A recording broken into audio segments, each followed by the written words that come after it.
Chirality happens when an object is non-superimposable with its mirror image. The easiest example of this is your left hand and right hand. They are kinda the same but also not the same thing. Your left hand is never gonna be your right hand and vice versa. They are just mirror images of each other. So, when does chirality happen in the molecule? This usually happens with carbon that has 4 different substituents. The carbon with 4 different substituents here is called stereocentre. Stereocentre in chemistry can result in R or S configuration.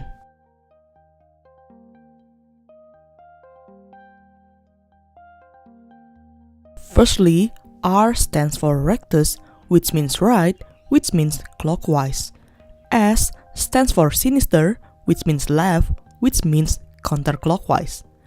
To determine carbon configuration, we need to rank the priority of the substituents based on its molecular mass.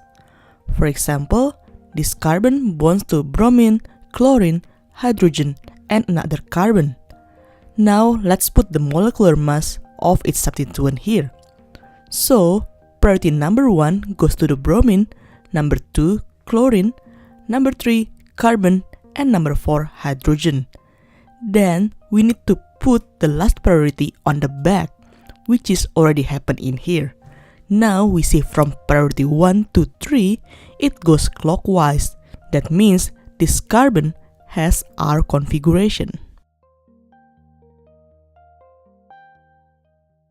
For next example is this carbon. As we can see here, it bonds to fluorine, nitrogen, another carbon, and hydrogen. Let's put all the molecular mass. Thus, the priority number 1 goes to fluorine, followed by nitrogen, then carbon, and then hydrogen. Hydrogen is already on the back, so priority 1 to 3 goes counterclockwise, which means this carbon has S configuration. What happens if the carbon has its last priority on the front side of the molecule like this? We can either rotate and draw it another way so it becomes something like this, then we rank the priority. Thus, it goes first priority to bromine, then fluorine, then nitrogen. It is clockwise, so it means R configuration.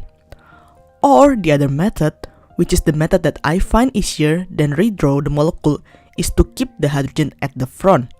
Then again we rank it, but now it becomes counterclockwise.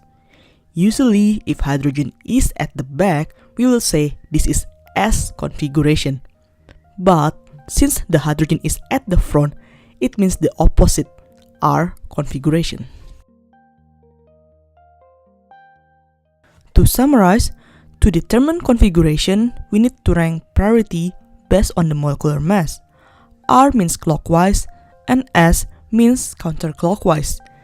This is when the last priority, usually hydrogen, is at the back. If the hydrogen is at the front, we can redraw the molecule or just put the configuration as the opposite. So, when hydrogen is at the front, you have clockwise priority means S, counterclockwise means R.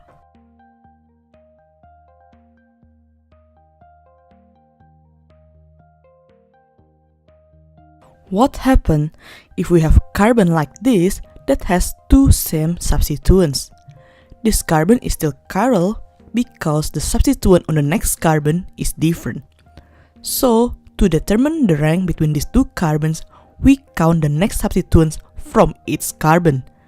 The first carbon has 3 hydrogen, thus means 3 molecular mass. The other carbon here have double bond to O.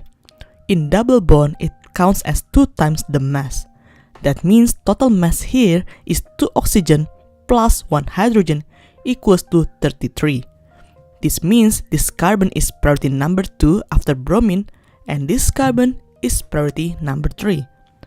Priority 1 to 3 results in clockwise direction, but since hydrogen is at the front here, it means this carbon has S configuration.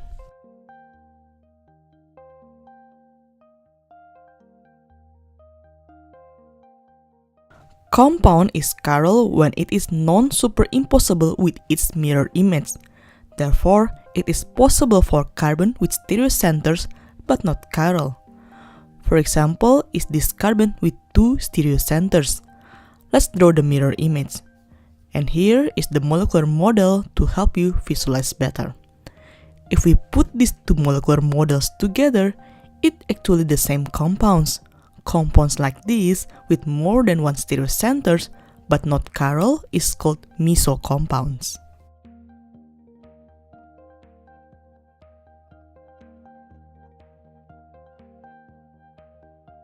Suppose we have this one molecule. This molecule has R carbon and R carbon here. And now we draw the other three possible configurations. We have S carbon, then R carbon, S carbon, and the last one, S carbon, R carbon. When the molecule is totally the mirror image of each other, is called enantiomer. When the molecule differs in one stereocentre but not its mirror image, is called diastereomer. In a nutshell, here is the summary screen from this lesson.